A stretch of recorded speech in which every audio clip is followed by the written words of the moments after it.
What if I told you could not only declutter your house, but also make a significant amount of money in the process? Mm-hmm. Well, today on the show, I'm going to share how we made over $2,000 in just 30 days by selling stuff that we no longer needed or wanted. Mm-hmm. And I'm going to share the strategies that we used and honestly, pretty surprising results that kind of happened out of that. So stay tuned to find out how you can do the same and turn some of your clutter into cash.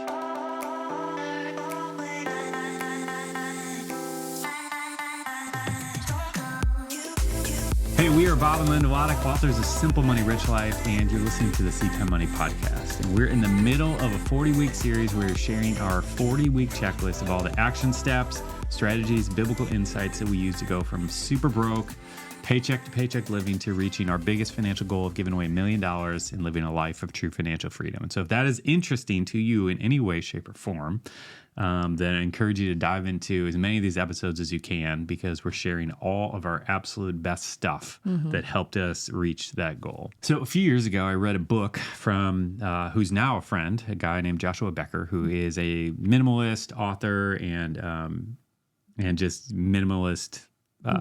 What would you call him? Personality? I don't know. Personality, sure. Influencer. Proponent, something like that. And anyway, read one of his books.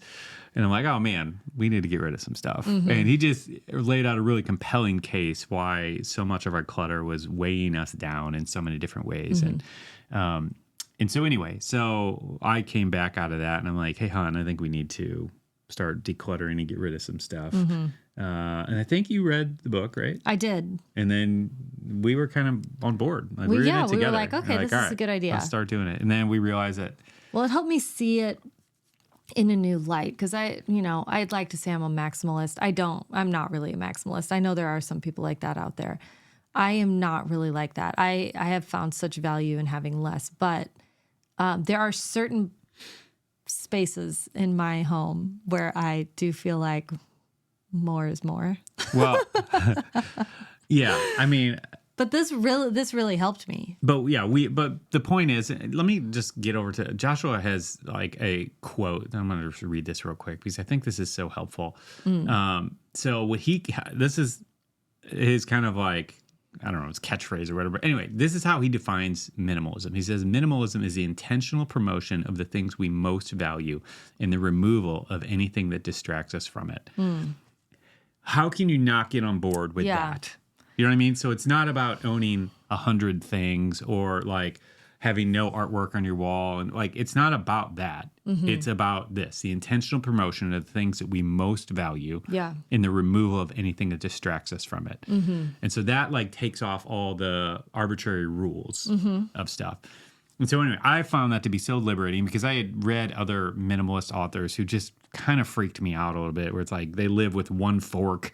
You know what I mean? And like, they don't own anything. They borrow everything. And it's like, they own 30 items. Yeah. It's like, I just can't get on board with that, you know, but it's Joshua's definition, like this makes sense to me. Right. And this feels good.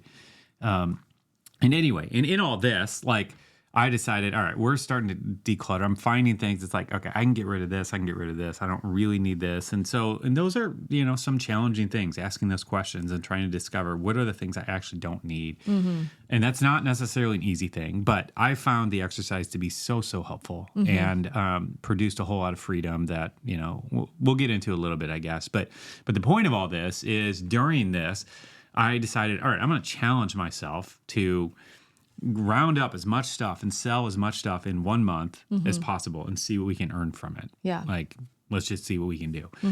And that's where this whole thing came from, you know. So I started, you know, collecting a whole bunch of books on my shelf, a whole bunch of old like music gear, a whole bunch of stuff from the garage, like, I mean, just all kinds of stuff I could get, anything I thought might have any value.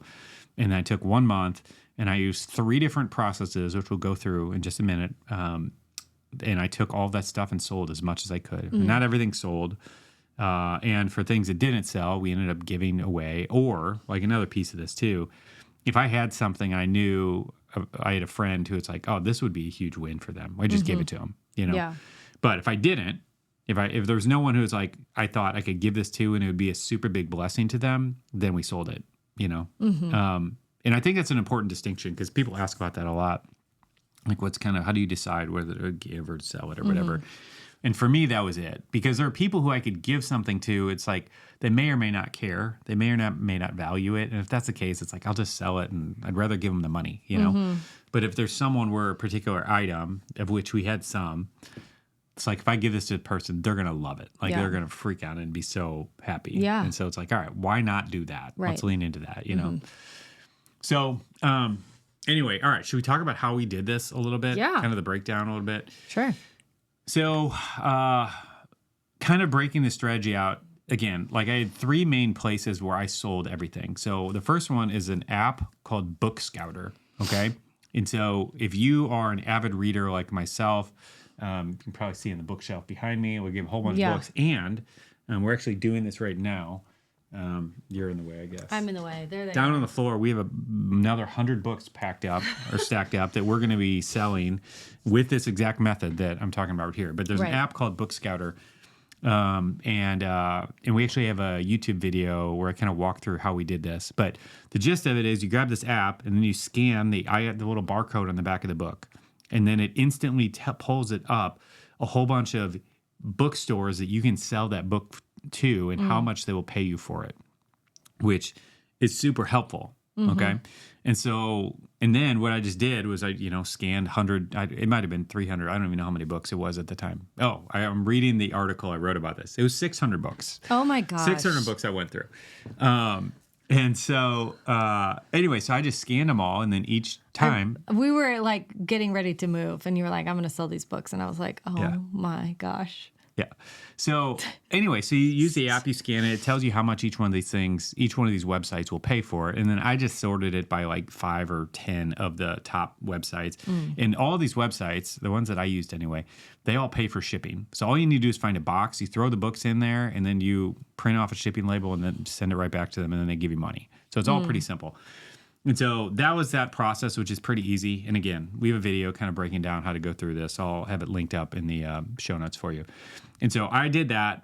Important to note, a lot of books are going to be worth nothing, or 5 cents or 10 cents or whatever, and not worth your time. But you might find some that might be worth $3, $5 or whatever, and that just begins to add up, Yeah. So for us, we made $179 selling books doing that process. Wow. Which again is... Wow. It's not like crazy money, and especially with 600 books, but it was something, and then we gave the rest of them away, so, and so I'm just kind of reading what I said here. So yeah, the majority of them weren't worth anything and ended up at Goodwill, but it was probably somewhere from 50 to 100 of those 600 that were actually worth something. And so we sent them back. Yeah. And I think probably 4 to 8 boxes going to different bookstores that were willing to buy them. So that was the first one. The second thing, for all the other stuff I had, and so this was stuff like, again, a lot of old musical information. Like we had a stereo, we had an entertainment stand we sold, we had a lighting kit, we had a high chair, we had a extra ladder in the garage. I think I had a mountain bike we got rid of, a mini fridge. It was just a lot of different random things. I wish we still had that mini fridge. And, well, we can go buy one for what we sold it. And so for stuff like that, like heavier items, it makes a whole lot more sense to sell that locally. For anything that is lighter, and this is kind of my general rule with selling stuff like this, anything that's lighter that can be shipped, we sell that on eBay. And the reason we do that, because eBay is a global market. It's a global market. Okay. Yep. So the point is like if I have an old iPhone that I'm going to sell, I can post that on Facebook Marketplace or something and have people within 50 miles of me who might be interested. But the reality is that has demand all over the earth. And why not have so many more potential buyers ready and wanting to buy it, And also driving the price up. Driving the price up as well. Yeah. So so that's kind of how I break it down. But on the other hand, like shipping a ladder, like selling that on eBay, That's a just is nightmare. insane. Yeah. How do you even do that? And it might cost you $200 to ship it for a $50 ladder, So that's kind of how I divided them up. And so for me at that point, because this was a while ago and I did all of this on Craigslist, which at this point, I don't recommend that. At the time, there were scams on Craigslist, but it was kind of like 1 out of every 20. It was kind of like, that feels shady. I'm going to skip that person. But now I just feel like, almost everything on Craigslist is a scam. And so I'm just like, just We're stay done away. here. Yeah. So what we do now, when we do this, is we do Facebook Marketplace. And there's other tools out there. I just like Marketplace because it's a big audience. Facebook has done that really well in terms of like reducing scams. Now, still use discernment and wisdom because there's always going to be scammers like everywhere we go. It's just the world we live in. And so be smart about what you're doing. But the reality is like I still haven't encountered a scammer on Facebook, because it's so much more difficult because they have to create a real profile and you can go look at their profile and you can see, oh, this is a real person or it's not. Yeah. And so it's just a much safer place to sell than Craigslist at this point. So, but breaking that down for those local items that we sold, I'm just going to break down exactly what I sold. Well, why not, right? So we sold a studio lighting kit, and this is for like doing video like this. And we sold that for $90. We sold a high chair for $80. We had an entertainment center thing that you put this TV on. We sold that for $50.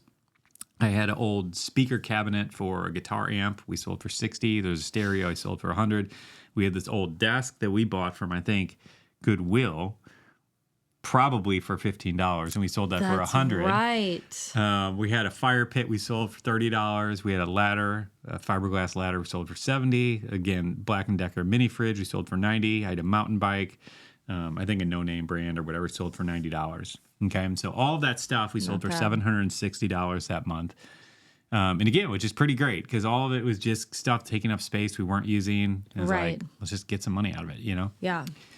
And then as far as eBay, what we sold there, and again, eBay is, if you haven't used it before, it's actually really, really easy. Just download the app. They've made it like, it's so much easier than it was 10 years ago. It really is. I mean, they suggest things, or they'll be like, you can find a similar item that's already been sold and just like basically copy everything and then just change whatever is different about yours. So if it's like a yellow bike, they'll, import all the information and you'll just change the yellow bike to red bike. It's just so simple. Yeah. And then shipping is really simple. Like you can print off the shipping label on your computer and just throw it on a box and ship it out. And even for like global shipping stuff, because again, you can sell this anywhere you want. So you can sell it just in the U.S. if you want, or just in your home country, but you can also sell it globally. And so like in the U.S. here, they have a global shipping program to where I can sell it to anyone in the world, and I just ship it to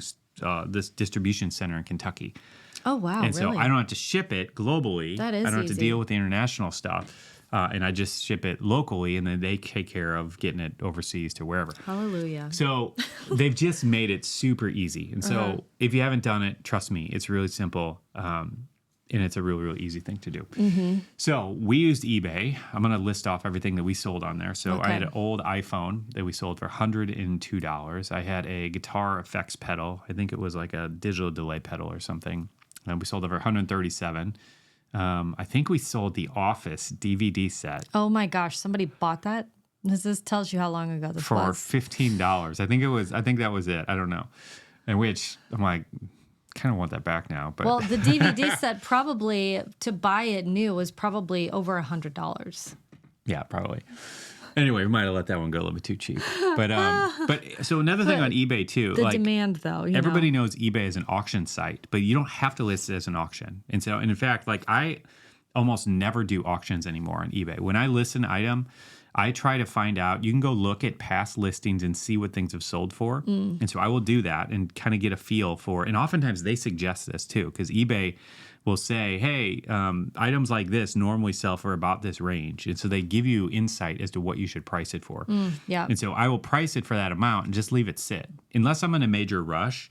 Right. Because like I don't care if it sits for 2 weeks to be able to get the price I want rather than doing an auction and it might sell for way less, So anyway, so that's just a tip in case you're doing that. I sold a Fitbit on there for $80. We sold an electric guitar I had for $317. I had this really nice leather briefcase. We sold for $277. We sold some other speakers for $50. Sold a subwoofer for $50. A lot of music stuff here.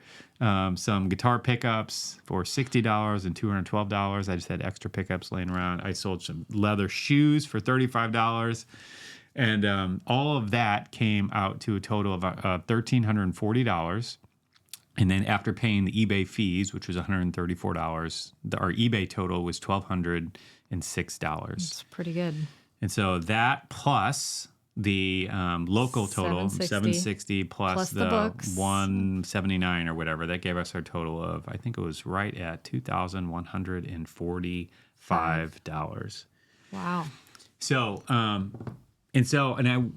didn't have like a timesheet where I was like, clocking in and clocking out the entire time. And there were certain moments where it's like I had to do certain things. But summing it all up, I estimated it took me about 10 hours in total over the course of that month to do that, from listing the items to talking to people and to taking whatever, pictures shipping and it or whatever, all that stuff. Yeah. So about 10 hours. And so, that nets out to over $200 an hour. And so that's not a bad weekend kind of project. Yeah. To make a little bit more money. Right.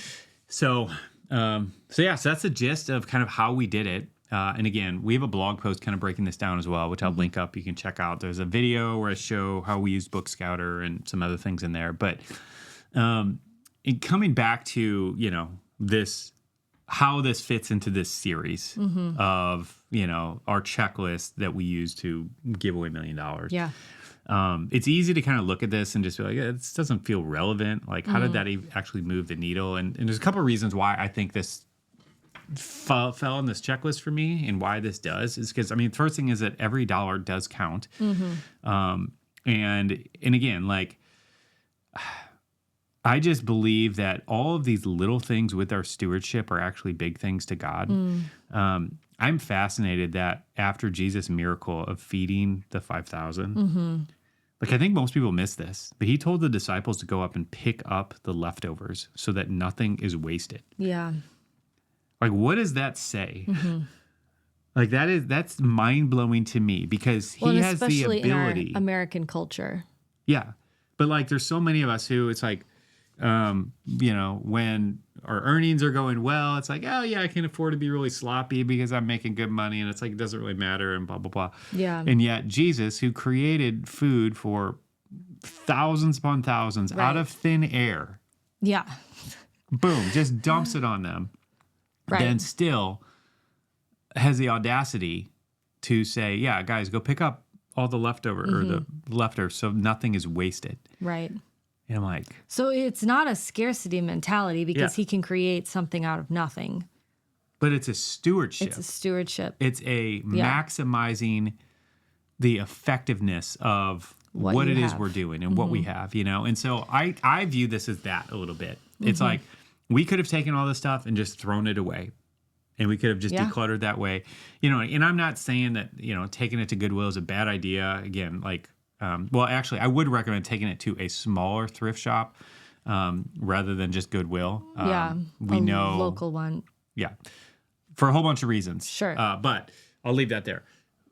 And that's not a bad idea. And if you don't have time, like, great, do that. But if you could use this money, if this could be beneficial to you, if you're saving for something else you do want to buy, like, take advantage of that, And again, like, kind of follow our framework for how we decided whether to give or to sell it. But anyway, to me, this just feels like good stewardship.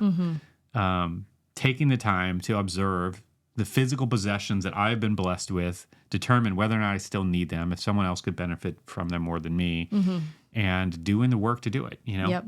And so that's one reason. The other thing is, like, the mental clutter, and this kind of comes back to a little bit of a pitch for minimalism, but the mental clutter that is removed by getting stuff, like, you will not understand it until you do it. Yeah. Like, that's just what it comes down to. And so, like, I remember going through my closet and looking, and I had, I don't know, my 20 button-up shirts, maybe more, maybe 25. And I probably had 15, 20 pair of shoes in there, of which, in both cases, 70, 80% of those might have gotten worn once or twice a year. And then I had, it's very much the 80-20 principle. And then I had probably 20% of my wardrobe where it's like I wore 80% of the time. Yeah. And it's like, and was the stuff I really liked. And so simply by getting rid of all the stuff, all the, whatever, 8, 10 pair of shoes that I just didn't wear very often because I just didn't love them. And then only having things in my closet that I love, it's like it made getting dressed so much more enjoyable. Yeah. You know, we did And the same easier. thing in our kitchen. We went through that and just got rid of like, you know, in our drawer with not utensils, but what are the gadgets and whatever. Right. And we'll have 15 spatulas and some are from, you know, our parents when they got married because they passed them down. And like, just a whole bunch of. And it was free at the time, so it was great. But it's time to say goodbye. And it's like, once we got rid of that and just got down to how many do we actually need? It's like, how about we just have 2? Yeah. And got rid of all the others. Like, then it's like, all right. And we kept just the 2 I really liked. And so now every time I'm using it, I actually like it. I enjoy the tools I'm using. And man, it just was really, really good. So it brought so much more joy to me. And then kind of tying this into the big goal here, like the other part that I think is important to mention here is once we got rid of a lot of stuff, it made us realize, all right, we need less stuff than we thought. And we can get by on less stuff, which ultimately allowed us to be more generous. Because these dots are connected. Because when we feel like we have to have all this stuff in order to have our baseline of happiness or whatever else like that, and we just kind of tear that down by getting rid of stuff. Yeah. It's like, oh, we can actually be a little bit more generous. We can actually give a little bit more. Yeah. And so that, anyway, so that's a little bit of how all these pieces connected for us and why I think this is worth mentioning in this series. Yeah. What do you think? I agree. You agree? Yeah. And I mean, I think reading that book by Joshua, Becoming Minimalist. Well, that's his blog. So he's got a great blog you can check out as well. What was that first book we read? I don't remember. He's got one called The Clutter-Free Home, I think. I'm trying to figure. It might have been that one. Yeah, and then he's got Clutter-Free with Kids. Anyway, so yeah, I recommend checking out his stuff. He's a former pastor, just a great guy. But anyway. Yeah, their house, if you look at it, they have like nothing on their counters in their kitchen. Which feels so good. It's like, it's completely cleared off. And, you know, it's just interesting. I feel like reading their stories of how they got to where they are was really inspiring. And although we are not nearly, you know, as far down the path as they are, you know, him and his family, there's still so much to gain from that. Yeah, and we have. From that, We've been deeply that impacted by them. Yeah, and absolutely. the way they approach things. Yeah, so that'd be a good read. Yeah. So, all right, your action item for the week. If you're married, send this to your spouse so that you guys can get on the same page. Minimalists together. Yeah, that. But really, just do this. Take a weekend. Try to list a whole bunch of things, as much as you can list, or maybe just go through first, identify, you know, talk to your spouse, and if you're married, and start doing this. Yeah. And then let us know how it goes for you. Send us a message on Instagram. We're at SeedTime over there. Send us an email, bob@seedtime.com. I want to hear how it goes for you. I want to hear, because we've had many people reach out who have saved many, many hundreds of dollars. I don't know if we've had anybody beat my record yet. So that's the challenge too. Oh. See if you can beat $2,145 in 30 days. In 30 days. That's a challenge there. See if you can do that. There are some people listening that would be like, I'm going to do this. Man, okay, so here's the deal. All right, I'm going to... Oh, there's incentive. Yeah. If you can do that, an honor system on this, if you can do that, send me an email and we're going to give you a bonus. I'm not going to tell you what it is yet, but you're going to... you don't know what it is yet. It's like, what was the Office episode where Michael was like... Oh, yeah. He promised them something awesome. And he comes home and he's like, ice cream sandwiches. It's like, what do you think They're like, it is? I think it's your watch, Michael. I think you're... Is it your watch? Yeah. It is my watch. How'd you guess? No, I do know what it is, but I don't want to say it yet. I want it to be a surprise. Oh, you do know what it is. I do know what it is. So if you beat my record, send us an email. Let me know. And we'll send you a little something. Okay? All right. That is all for today. Be blessed. Be blessing. Yeah. And we'll see you in the next one. All right. See ya. Do you want some more Bob and Linda in your life? How about this? Of course. How would you like to hang out with us for 6 weeks and your small group or church. And if you want to do that, just go to seedtime.com/true to find out more details. Or send us a message, DM on Instagram @SeedTime, and let's chat.